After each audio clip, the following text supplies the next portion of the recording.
Wanasema kila lenye mwanzo halikosi kuwa na mwisho, na mara nyingi watu huomba mwisho mwema, lakini kwenye mahusiano hilo halipo.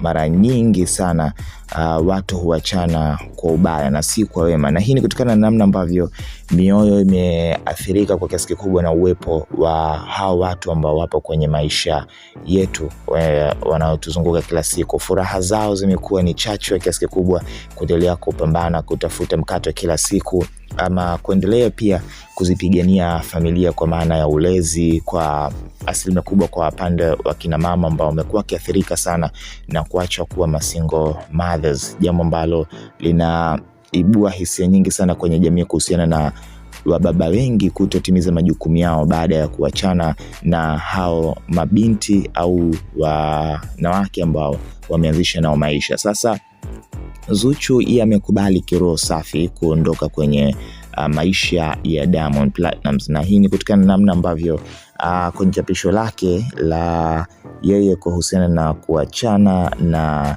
Diamond Platnumz, menelewa na wapo kwenye mchakato wa talaka.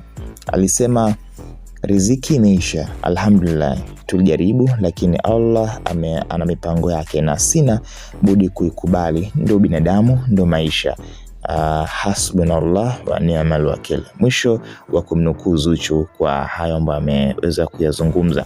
Ni maneno ambayo yana maumivu makubwa sana ukiweza kuyafuatilia, na Zuchu amekuwa akidhihakiwa kwa muda mrefu sana kuitwa kinyanga kwa kuweza kulipigania penzi lake na Diamond Platnumz lidumu. Pengine aliona namna bora ya yeye kuwa kwenye maisha yenye furaha ni kuendelea kubaki na Diamond Platnumz ambaye amekiri mara nyingi sana kuhusu kumpenda kwake, na amekuwa akimdefend kwenye interviews mbalimbali ya kwamba Diamond Platnumz ni msanii mkubwa na nini, na unaona kabisa namtoka moyoni.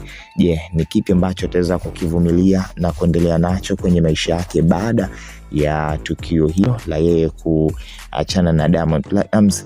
Ni vingi sana vinaendelea kwa sasa hivi, lakini kumbusha tu kwamba usahau kusubscribe ili usipite matukio mbalimbali yanayohusu michezo ndani na burudani ndani na nje mipaka Tanzania. Enjoy.